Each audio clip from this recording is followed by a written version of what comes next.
Hello and welcome to Really Cool People, Season 7. This is a podcast produced by Schweitzer Church. I'm your host, Jason Leininger. This is a place to hear stories of really cool people. The hope is that as we listen to these stories, you and I will be inspired, encouraged, and challenged through moments of serendipity. In a sermon entitled The Weight of Glory, C.S. Lewis said, "There are no ordinary people. You and I have never talked to a mere mortal. It's my joy over the next few moments to introduce you to somebody who may seem somewhat ordinary, especially themselves, and yet they're a really cool person. Today, we're going to meet Judy Good. Judy's got a number of different stories, and she's had a full and rich life. And yet one of the thematic elements that seems to come up in Judy's story is that the Lord has come along and he's opened opportunities to Judy, opportunities that she wasn't necessarily looking for, but the Lord opened them and she said yes. And so there's a fascinating story that unwinds as Judy tells it. So thanks for tuning in. Let's lean in and listen to Judy Good's story.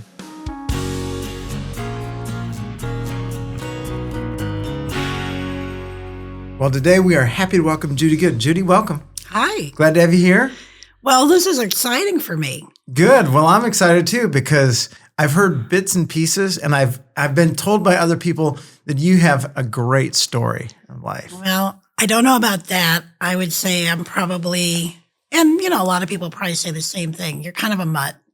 You have all kinds of stories, right? Yeah. And you're kind of the accumulation of things. You're like a stained glass window. All the little pieces and parts of the people in your family and people you've come in contact with, and these highs and lows you've had, right? Mm-hmm. But altogether, it makes a pretty interesting picture. Stained glass windows generally create so many fascinating things to think about, look at, and really wonder at. So. Yeah, and it's kind of like that wabi-sabi, the Japanese term for, broken things. Mm-hmm. Broken things coming back together are more beautiful. Yeah. So I think, we all have those wabi-sabi parts, but not to use another analogy, but people say I'm kind of the queen of analogies. When you first asked me to do this, I was thinking about how would I start talking about my autobiographical sketch. And I thought, really how I look at it is kind of like fabric, the warp and weft. If you know anything about fabric, the warp are the vertical threads that they first put on the loom. Yeah. And the weft are the verticals that weave through it. So for me, I look at it for any person that the warp is like these strong vertical threads that run through all of our lives. It's our parents, our ancestors, the stories we hear about them and the traits that we inherit, mm-hmm. Hard work. And like for me, I had really good examples in my parents, lifelong devotion to their spouse and being adaptable and thriftiness. And my husband, Michael, will laugh at that one, but it's part of my story because my parents came up in the Depression and independence, faith in God. I was raised in the church by two, Christian parents and, and their families were as well. And then the horizontal threads, that's that visible texture. Those are the things that maybe come along and in our own lives, the choices we make, the events that come our way, how we respond to them. And for me, those include themes that I kind of saw repeated in my life. And some of that had to do with Bible verses that I kind of kept coming back into my mind as things happened in my life, good and bad, so warp and weft. Well, we're going to let's jump into your story, and then we're going to have to come back to how do you have a metaphor of fabric? Because that's intriguing to me. Well, I do have a design background. And so, I took, classes about fabric and so forth, but, it's interesting to me. I like things like that. That's cool. But back to my story, I was born in South St. Louis. I was born at the old St. Anthony's Hospital, which is no longer there. I think that was replaced with a National grocery store. Parents grew up in the Depression. They met at night school. My dad, um, my his father died when he was 12, and he was sent to live with an aunt and uncle because his mom could not afford to keep him. So he didn't finish high school. And he saw the story was he saw my mom walk in with her date at the night school dance, and he turned to his friend and said, "That's the girl I'm going to waltz with the rest of my life." And he walked up to her, and that's how they met. And he was in World War II. He actually did not get that GED until 1953, which was almost 10 years after my brother was born. And there were only 2 children. Probably safe to say I was not planned because my brother was 11 years older than I was. And I was Steve for 2 weeks because they didn't have a girl's name in mind. So they called you Steve for 2 weeks? Well, they didn't call me Steve. They just were working on a name.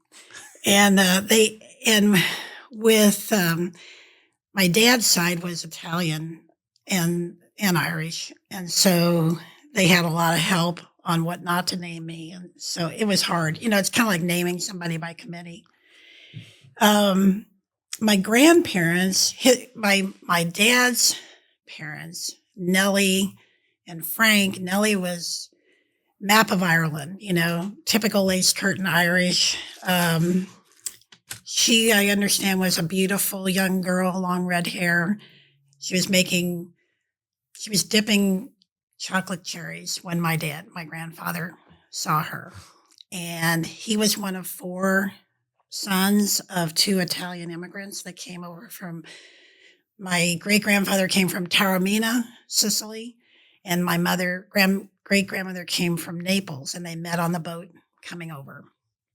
And they had 4 sons. And then one was Frank. He went into sales, and he also had a great love for baseball, and he used to practice with the Browns. My great-grandmother did not like that. If he came home with red hands, she would chase him around the kitchen table because she was mad at him. The St. Louis Browns. Yes. Which became... the Cardinals. Did they become the Cardinals? Well, I don't know. I thought the St. Louis Browns moved and became something like the Baltimore Orioles or something like that. But anyway, he played with the Browns. Okay. He would play catcher. Incredible. Yeah. I didn't inherit any of that athletic ability. But maybe some of the sales ability. I kind of like that part. Mm-hmm. On my mom's side, my maternal grandmother, Minnie, she was the 9th and last child of an itinerant Baptist preacher who traveled around in a covered wagon in the Ozarks, preaching for chickens and vegetables. And I asked her one time, I said, how did you get her name was Minnie Effie. And I said, how'd you get your name? And she said, well, they ran out of names after 8 kids. So that's how she got her name. And then she was married and had a son and was a young widow, had lost her husband to tuberculosis, and was working in Sedalia at her sister's boarding house. And my grandfather, Andrew, who had emigrated from Norway when he was 17 and had worked all over the country, he was working as a carpenter, shipbuilder, tie hack, lumberjack, all that jazz. And he was in Sedalia because he followed the work, and they were building the state fairgrounds. He was 24 years older than she was, but they fell in love and they wound up having 4 more children, and lived in North St. Louis. And he worked on some of the famous buildings there, like the Fox and the Bell Telephone Building. And they also were in Jeff City. He worked on the state capitol building. So that was, really cool. And his parents, his mother had a grocery store in Oslo, and his father, my great-grandfather, was a sea captain and was he was running ships around the Horn South America to bring gold back Uh-huh. from San Francisco, and his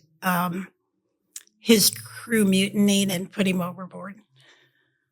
Really? Yeah. Did he live? No. No. He walked the plank. How did you find all this out? Well, I listened to all the stories from my parents. This is back to the warp. They tell you all the stories, right? Yeah. So and then my great grandfather, who came over from Taormina, he had a fruit push cart down at 7th and Carr in St. Louis, and and my grandmother, her dad was a professional riverboat gambler, but he died trying to make a riverboat. He jumped and missed the boat. Anyway, so she was raised by a single mom in a boxcar down in St. Louis. In a boxcar sitting on the railroad track? Yeah, they were homeless. I mean, she would leave her there during the day, and she would go be a housekeeper, and my grandmother would gather coal along the tracks until she got older, and then she was doing things like dipping the chocolates. Oh my stars! So I've got a great cast. I mean, this is like, Spielberg might want the rights. He might, yeah. It could be a great movie. It could be. Yeah. So, I mean, no wonder, it's like, people say, no wonder you are like you are. It's like, it's a great cast of characters. It is. Yeah. And so your mom and dad came together at a night school dance. Yeah. And then he went into World War II, and he was at Jefferson Barracks, and one of his best friends asked him the night before they were going to all ship out. He said, "Do you want to blind trade orders?" And my dad said, "Sure." I mean, what difference does it make? We're all going over, right? Well, they blind traded orders, and my dad wound up going to Denver, and his friend wound up going overseas. So if they hadn't blind traded, we don't know. But my dad wound up working as an MP on Larimer Square back before it was trendy and, ritzy. Mm-hmm. Domestic violence, that type of thing. And my mom was working on the B-52 modification plant there. And so and then because he was Italian, they put him in charge of the Italian prisoners of war. Okay. So he would ride the train with them from Scottsbluff, Nebraska to Texline, Texas, and later found out that was actually a double shift, but they loved him. And he worked with out at Elitch Gardens, MP. Okay. And Artie Shaw wanted to hire Artie. For some people don't know who Artie Shaw is. He was a band leader, but he wanted to hire my dad and have him go with him. After the military. Yeah. But my mom was the practical one. No, we're not going to do that. So I could have been a band kid, but I wasn't. Anyway, my dad would wound up going into sales with Metropolitan Life, and he stayed with that company. He was very loyal, stayed with them for 37 years, and did not, he didn't have the college degree, but he was very proud that he got his College of Life Underwriting, CLU designation, and that was his college degree, and became a district sales manager. Was very successful and worked really hard, and we were living in Independence. He had a district in Kansas City, was very successful. And through some labor dispute, he wound up being sent to the bottom district in the middle of Kansas. So picture this. You're at the top district in the big town of Kansas City, and you get sent to a very small town in the middle of Kansas on the bottom. And the company was, apologetic, but they said, we have to do this. If you can bring the district up, you can go wherever you want to go. So for me, I thought it was great. Here we were out there, and we started doing things like going to cattle auctions and antique sales and, Indian burial mounds and all this cool, native stuff. And 18 months later, he had brought that district up to number one, and we were going to be moved back to Missouri. My parents wanted to be back closer to their folks. I didn't want to go. I was like, this was great. What town in Kansas were you? Salina. Salina. Yeah. So that was a lot of fun. But we were more settled there. But I mean, I had been in like 2 different schools in the 2nd grade, 3 different schools in the 3rd grade. And then we moved to Jefferson City. And that's where I grew up. But, my mom was, she was very pragmatic. She was very adaptable. She was a can-do person.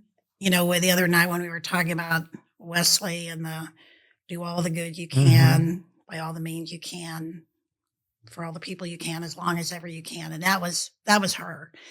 In fact, when she died, that was on her, we had that on her celebration of life card, because it's just how she was. Very thrifty.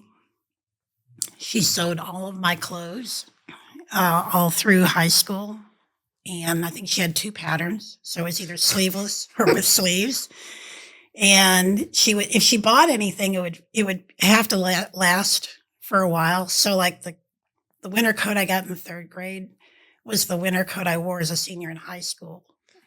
So she could sew sock tops into the sleeves. And so I'll tell that story to people and they go, gosh, didn't you hate that? And I'm like, I didn't really think too much about it at the time. It's just kind of like, it was just kind of how our family was. And also, at the time I was growing up with other kids whose parents had grown up in the Depression. So it wasn't really weird. It was kind of weird, but it was okay. It was just kind of who they were.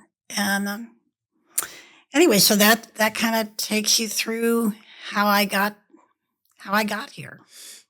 So you ended up, did you graduate from Jefferson City? I did. JC, Jefferson City High School. Yeah. And then my dad wanted me to stay in Jefferson City and go to Lincoln, stay home.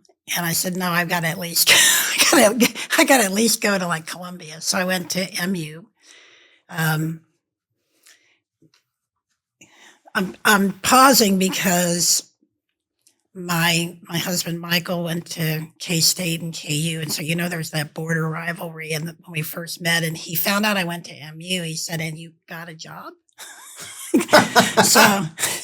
so we've kind of had that little rivalry. But no, I went to MU, and I wanted to go into magazine journalism. I loved writing. And so I was going to minor in housing and interior design. I had in my mind I was going to like work for Architectural Digest or something like that. About, I don't know, a few months in, I really thought, I don't want to write about it. I want to do it. So I changed and just became a housing and interior design major. And then, again, because of my upbringing, it was kind of like, why work for grades when you can work and get paid? So I tested out of about 35 hours of college credits, and I graduated in 3 years. Wow. So yeah, that's probably one of my regrets, is that I didn't make it into 4 years. Even though I could have, I should have taken that other year to learn more and just have more college experiences. I know one time I saw like the list of the top 10 favorite places of MU alumni, and I didn't know any of them, which tells me I did not enjoy my college years. So are you saying in that, like, reflectively, like, slow down? Yeah. Enjoy the seasons more? Enjoy all your seasons more. And I think that's one of the things that the older you get, the more you look back and you realize it's not about the holidays or the big events. Sometimes it's just about the little, quote unquote, insignificant things, with people.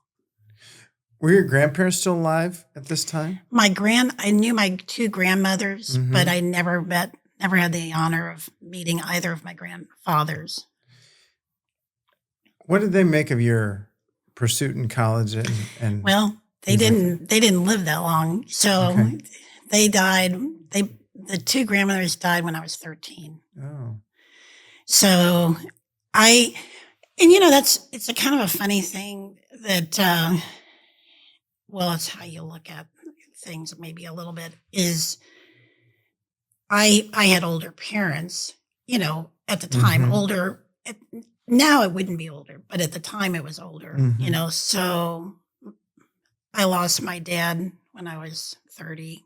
I lost Mm. my mom 20 years later, so still relatively young. My brother died in between them, Mhm. so, and like all my aunts and uncles and, pretty much had died, my grandparents. But the point of it is God has a way of giving you bonus family and friends. You Mm. lose Mhm. people. Yeah. And even with your kids, I mean, they say the goal of parenting is to become obsolete. Right? I don't know. I've Well, never heard that before, but well, it that's is. It fascinating. is. I mean, if you don't become obsolete, they're still depending on you, right? Right. So, I mean, it sounds harsh, but the goal is to become obsolete, and it's hard. It doesn't mean that it's easy to see your kids go from being a baby and a toddler to being elite military that are off Mhm. doing very dangerous things that they can't tell you about. Mhm. That's really hard. But at the same time, it's kind of like that's the plan. And then, but God, what I'm getting back to is that God gives you these bonus people in your life, bonus Mhm. friends, bonus.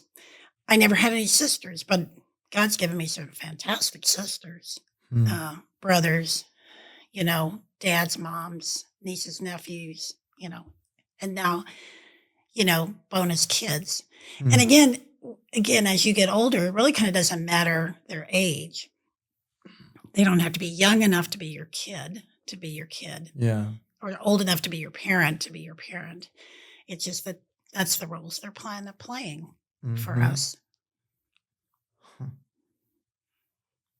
I'm gonna have to sit with the goal of a parent is to become obsolete. I'll sit with that for a while. Yeah. Yeah, but Well, that's good. and that sounds harsh, but when you think about it, Yeah. you no longer change diapers. It's like Oh one yeah, yeah. thing, you trend out of different things. And even for your kids looking at you, you're no longer this person that's, the um, the caregiver. Then they have to look at you now as being an adult that does Mhm. things, and lives their life and has adventures and so forth. I'm looking forward to the day when I'm not the IT person for my kids. Yeah, now they're my IT Yeah, person. yeah, that's the Mhm. day I'm looking forward to. Right, So you graduated from college, right, right. and now So, you got kids. Somewhere you got kids in well, the yeah, but mix. not right away. Because Okay. I mean, so I had never dated in high school, and I didn't date in college, and just one of those things. And so I get out of college, and I did really well in college. I had a lot of offers for jobs in like Chicago and St. Louis and so forth. And I went on interviews, and I did not like the idea of going somewhere and having like a gate closed behind you, like, because for security and stuff like that. And I'm like, this Mhm. is not where I want to live. So I really decided I wanted to come back and live in central Missouri. Well, but there were no jobs for me there. Mhm. So I took a job working, you're going to love this. I worked at the nuclear plant. I was the as built draftsman at the nuclear plant. And the drafting team was um, a dwarf, an Iranian, and me. So there you go. It was, so for 6 months I was working at the nuclear plant. I was in um, my dad didn't want me driving there. So I was in a carpool with 5 other people. And, But one night, the guy that was driving that week, who had a minivan and he had a rifle laying down the center of the minivan, he decided he had me roll down my window and he shot a deer out my window. And then we all had to get out and drag the deer off private property into the van. So I came home and I said, Dad, I'm going to find another job. And my dad was like, but you're going to take a cut in salary. And I'm like, it's okay. These people are really not my tribe, So I looked in the paper and there was an ad for the draftsman at the Department of Conservation, the draftsman to the landscape architect. So I went and I interviewed and I got that position and I started doing that. And after about 6 months, because of affirmative action, they needed to have more women in staff positions. So they came to me and they said, would you like a promotion? And I'm like, sure, that'd be terrific. So they promoted me to designer and they started having me do the community forestry plans. And, first I kind of said, well, wait a minute, that's not my degree. And they said, well, design is design and you're learning all this stuff and you can continue to learn. And so that's how I started getting into native plant knowledge and learning about, the biodiversity and the importance of using native plants. And I started getting all kinds of experience going and meeting with community leaders and, doing these plans for communities all over the state. And that's where I met my late husband. He was a forester. I was in the forestry department and we met and we were just really great friends. He was like the only only person on the staff that really stood up for me in the staff meetings. It was like, I would always kind of be, I was just the girl in the room and kind of forgotten, but he would say, well, she's probably got a good idea about that. And he would make sure I was getting heard. Anyway, we fell in love and we were going to get married and they told us, you can live together, but you cannot be married because there was a rule with the Department of Conservation that you couldn't have people be married and be on staff. So it had to do with nepotism and all that kind of thing. So, well, like I said about Bible verses that came, like the Genesis, the story of Joseph, like you meant this for my harm, but God meant it for good, paraphrasing. I was devastated because I really liked working there. But at the time, my late husband, Arlen, was laying out the Ozark Trail through the state of Missouri. And he was at a meeting with the then director of state parks. And they were friends. And he said, how's the thing going with you and Judy? And he said, well, she's probably going to have to leave because I've got the tenure, but one of us has to leave. And he said, does she know anything about renovating historic buildings? And my late husband said, well, of course she does. She's great at it.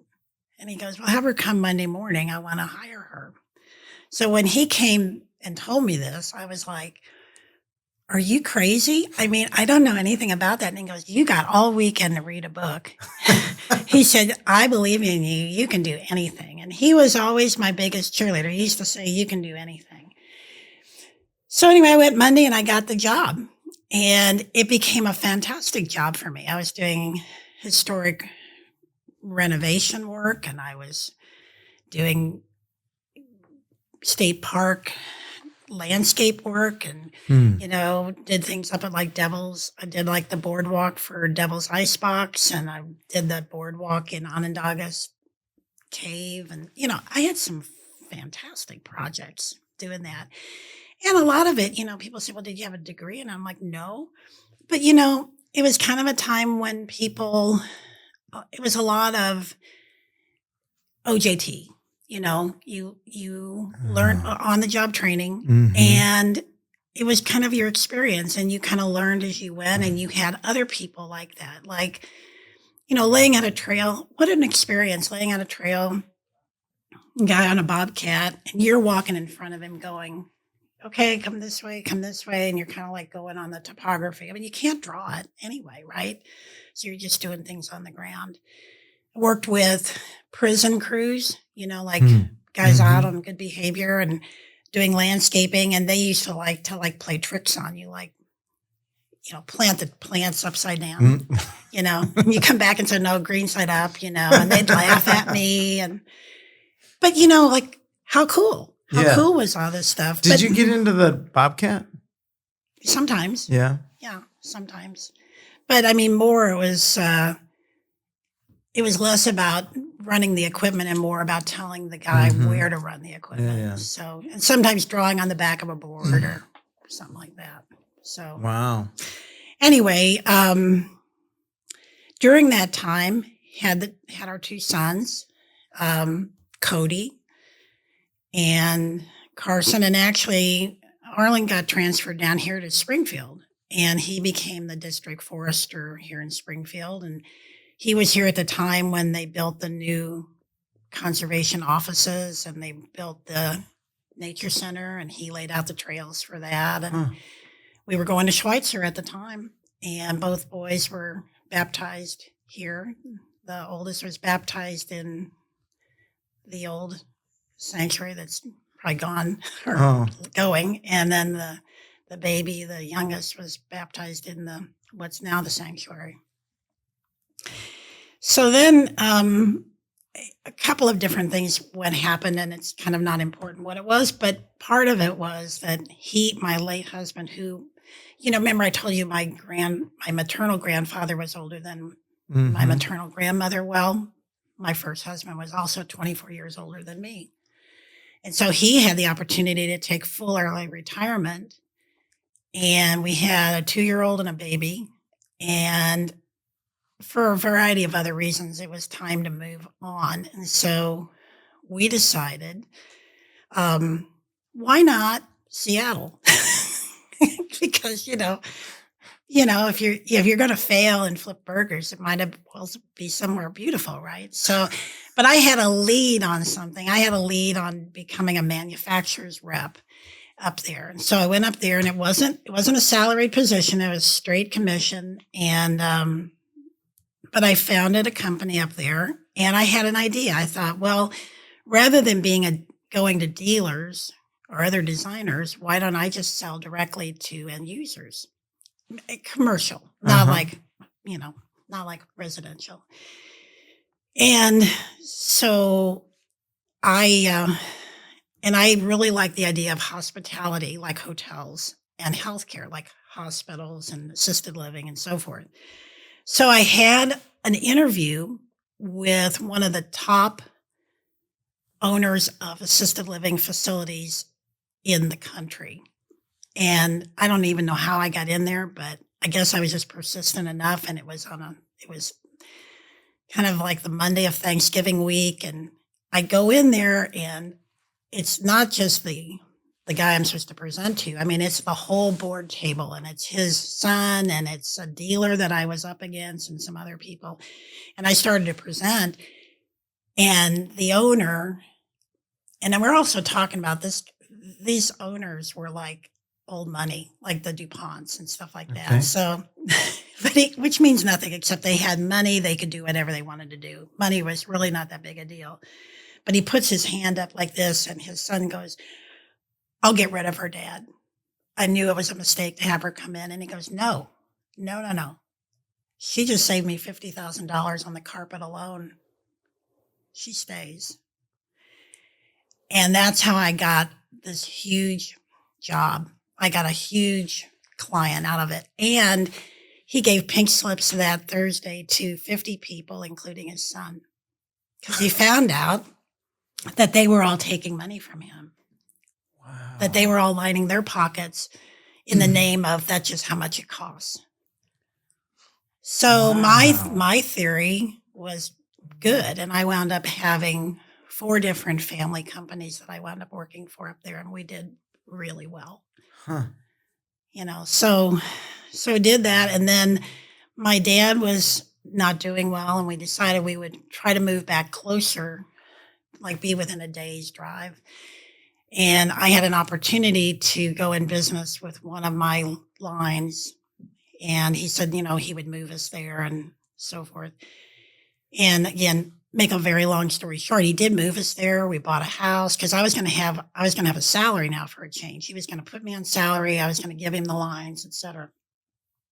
And after 6 months, now we're back at Monday of Thanksgiving week, and I hadn't gotten paid that much that month. And I went to him and I said, "Where's my check for this month?" And he said, "I'm letting you go because you haven't produced." And I said, "Well, it's only 6 months. I mean, these projects take time to bring on." He goes, "Yep, I'm going to let you go." So here I was with 2 kids and a house, and I had no money coming in. And I'm like, what, I was even thinking, like, what are we going to do for Thanksgiving dinner? I mean, it's, you have a little bit of money, but you don't have much money, right? Because you're kind of basing it. This is how this is going to go, right?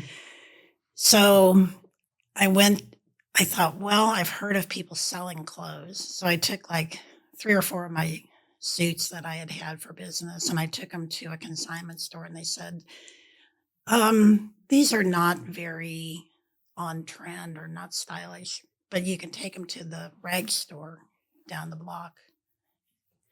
So I did. I got $3.57 for 3 suits.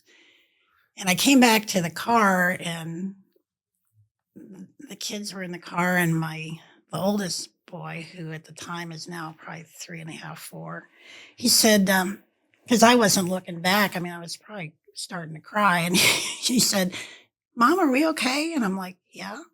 He said, "Mom, are we broke?" And I said, "Well, Cody, it's kind of like when you're playing a game and your points are low. Our points are low right now." And he goes, "Oh, that's okay. We just keep playing." And that was all I needed. That's what I needed to hear. So I said, "Let's go to McDonald's." So I spent that $3.57 at McDonald's because it was important at that moment to keep them feeling like things were normal. But things all worked out. Again, here was a time when I thought, a bad thing had happened, but God meant it for good. Here this verse comes back to mind again, because what happened was I got into another business that gave me more time to be with my family, to be a better mom, and to be a better wife. And we wound up doing great. I mean, it took a minute. And actually the guy that kind of fired me, he didn't want the lines, so I kept the lines, and some of those jobs that I told him, hey, they're in the works, it's going to take another couple months, they came through, and we started doing really well again. So, I think again, this goes back to this warp and weft, one of the probably those crossbars or cross threads is the idea of the larger story, the overstory, like with the Bible there's one long story. Yeah. And so it is in our lives. I mean, like when at the time in any one day or week, you can just be devastated. But if you can just kind of catch your breath and think, okay, maybe this is part of the bigger story for me. And it was for me, and we wound up having, a great life and lived in the Denver area for about 10 years. And then, it was really kind of growing a lot and getting a little busy for us. And one time we were back visiting my mom and my brother, and my late husband and I were very, we could just kind of turn on a dime and make a decision. But we were back, and he said, "You're kind of thinking we should move back." And I said, "Yeah." So he said, "Let's do it." So we just decided to move back to Missouri.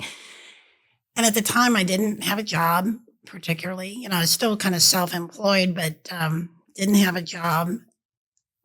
But a friend of mine, actually, she had been my maid of honor in our wedding, she had come back from Washington, D.C. She was working with the National Wildlife Federation, and she said, why don't you help me bring the Backyard Wildlife Program, a version of that, to Missouri? And I said, nah.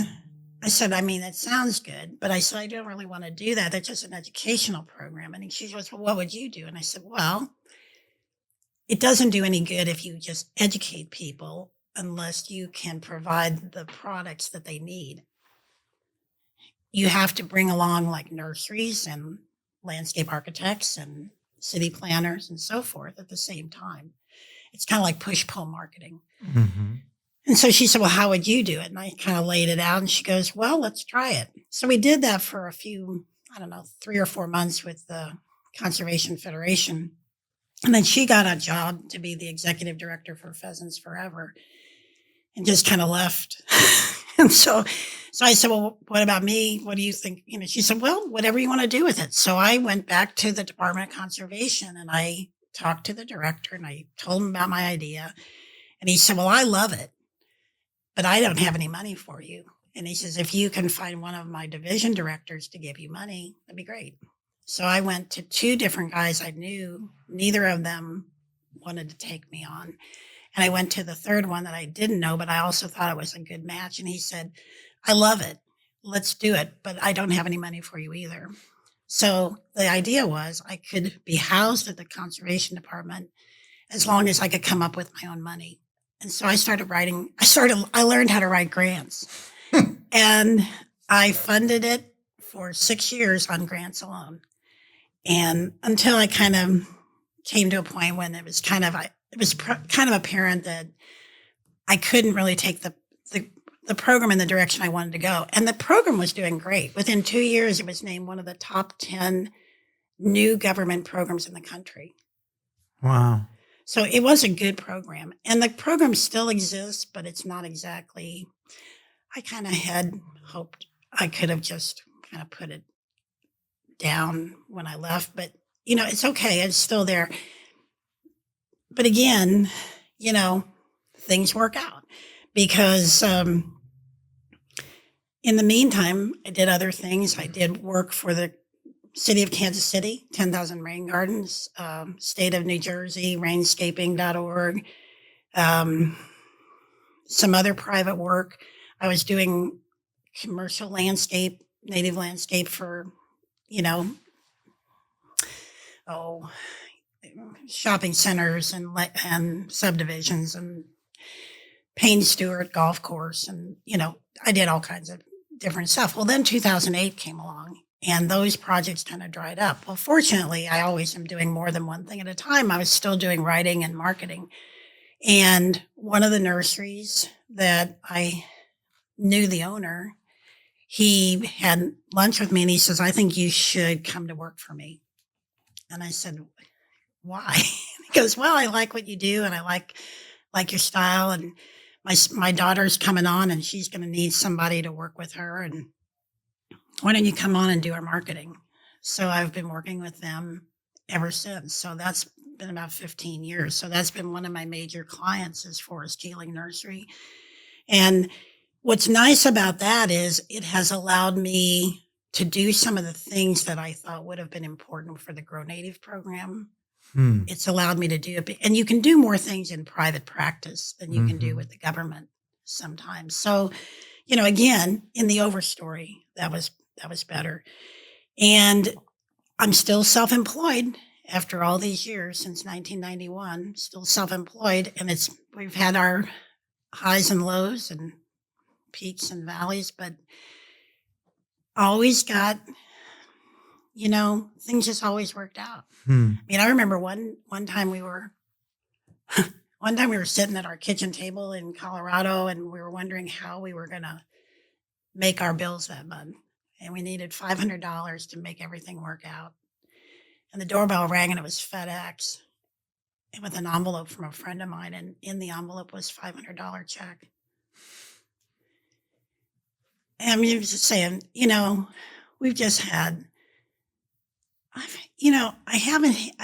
not a famous person, but I've had an extraordinary life. I really have. And then In 2019, I lost my husband, and we'd been together for over 40 years. Um, just can't say enough about what an extraordinary man he was. And like I said, he was my biggest cheerleader. And, we just spent all of our time together. Hmm. When you're married to somebody who is retired, it works out great. Our boys were kind of messed up. They thought all people should have both parents at home all the time. But it was great. They had both of us. Our boys had room mothers and room fathers. It was great. And their friends wondered what we did. They thought we sold drugs or something, but because, hey, your family, they're always home. Yeah. Right. But anyway, my point of all that is we had this wonderful life, and I never thought in a million years that I would ever fall in love again. Because I thought, if you've really had this extraordinary experience with someone and you're so connected to them and just everything about them was great. And then, I don't know, a couple years go by and I'm like, I still feel like I have a lot of life left to live. And I went out on a few dates and it was train wreck. And my girlfriends actually were going to give me a T-shirt that said "check, please," because it was awful. And then I met a woman who she was kind of it was kind of prescient, And anyway, we got to talking, and she said, "No, you should stay in it." And she said, "But you should have a list of what you are looking for." And I said, "Well, I do have a list." And she said, "Yeah, maybe go back and look at that list." So I did. And I realized I had gotten off track of what I was looking for. I had 12 things I was looking for in a guy, if I was going to meet somebody. And, godly and kind and, philanthropic and intelligent, all these things. Creative, wanted to do things. Anyway, that night I sat outside and I prayed about it. And I thought, if, God, if you know me, you know how you designed me, and you know that I'm better yoked with someone. So if either help me be satisfied to be content to be living alone, or if you have someone in mind, take care of them until you bring them to me. And the next day, I connected with Michael Good. And I found out later that he had actually prayed the same thing that same night. So, a lot of people never have love in their life. And I've had two extraordinary, loving, amazing men. Very lucky person.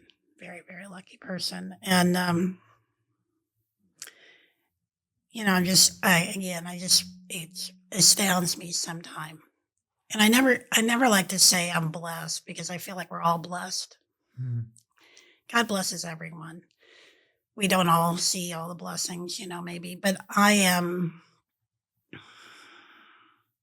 saw a term the other day I thought was great: ferocious gratitude. I am ferociously grateful for what he's done for me. Yeah. And I like just in everything I've had with my life. It's a great term.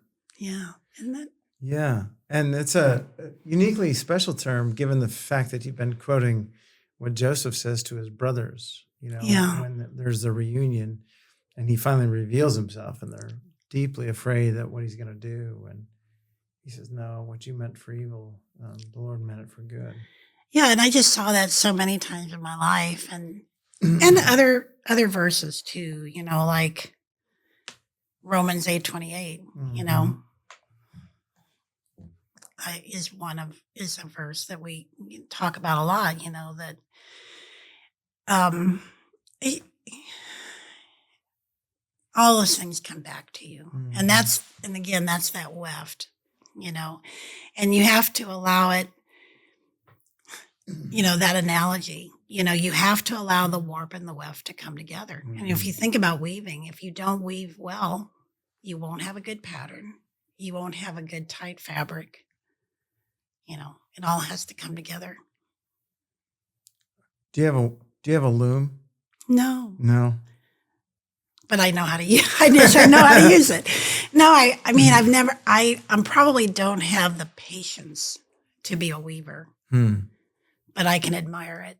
Yeah. I feel the same way around painting. Yeah. Yeah. Yeah. Your sons? Yes. Do they have kids of their own? The oldest has 2 boys. Yeah. So I'm a boy mom and a boy grandmom.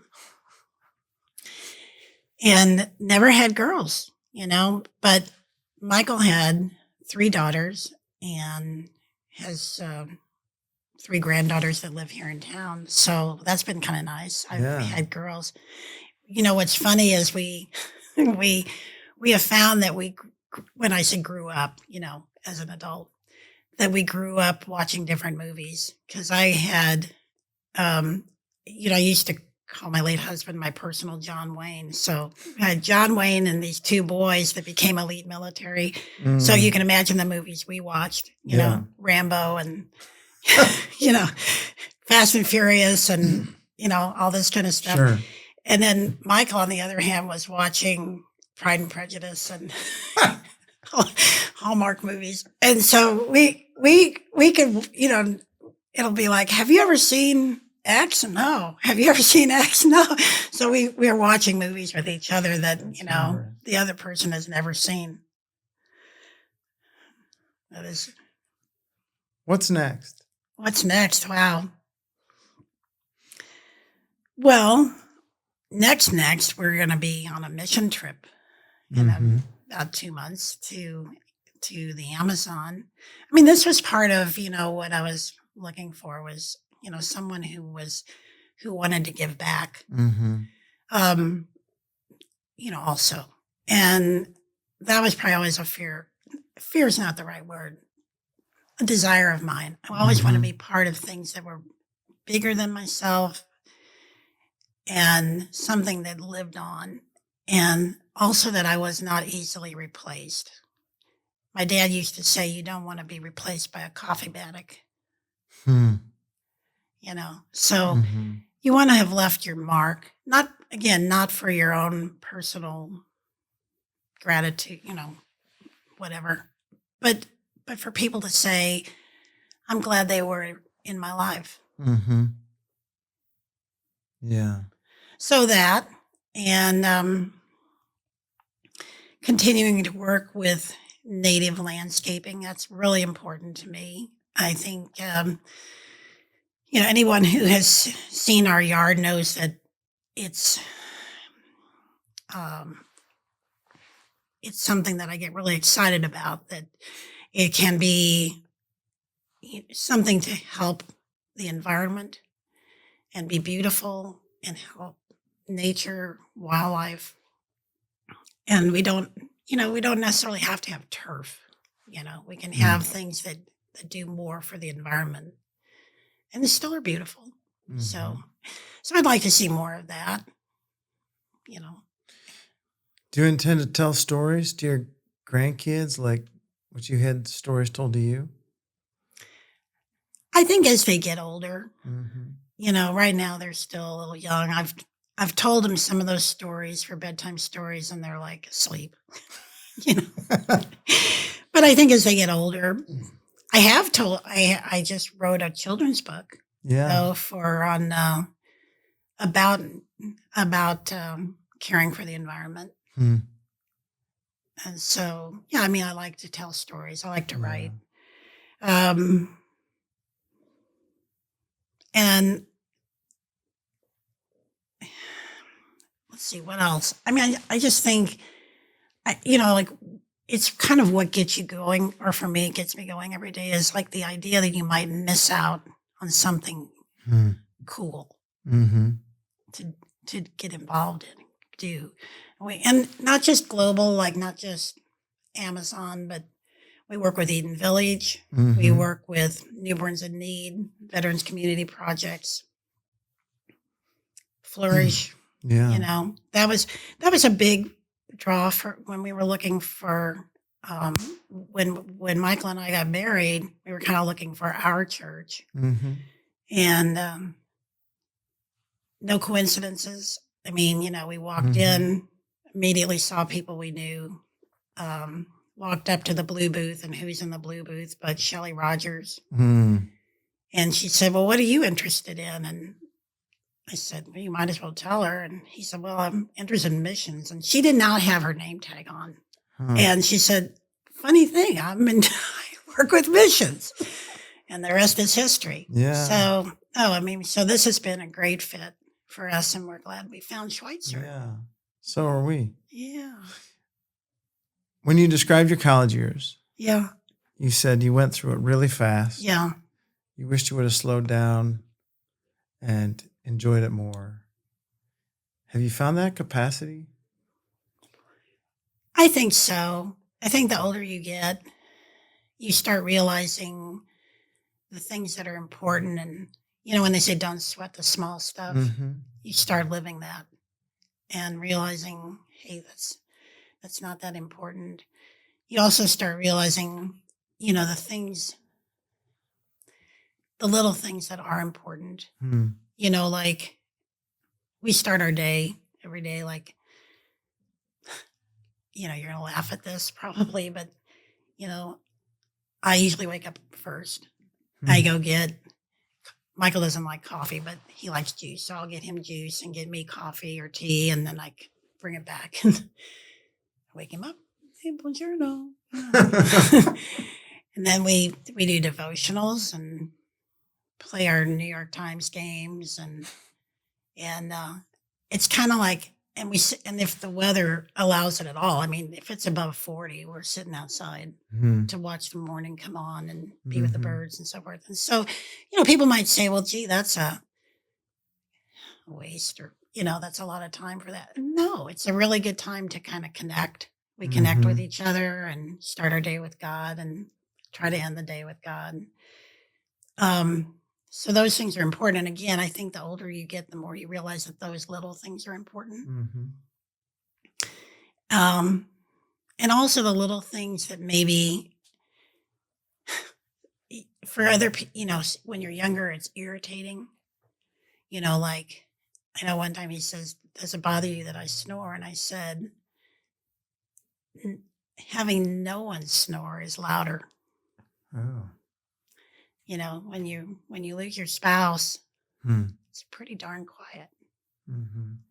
And so, I mean, like, it's the little things become the bigger things, I think, as you go on. And yeah, I think, again, the lesson I learned from college is better than any class I could have taken in that fourth year. And that is to embrace life. And, you know, like my dad used to say, enjoy this wonderful life. He used to say that. That was his sign off every time we were on a phone call. Wow. Enjoy this wonderful life. And that's a really good thing to say to someone. Yeah. I normally ask people when we get down near the end if they've got a final word of advice, but I wonder if final word of advice. If you got that one, or if you want to, if there's something else. Well, that's a good one.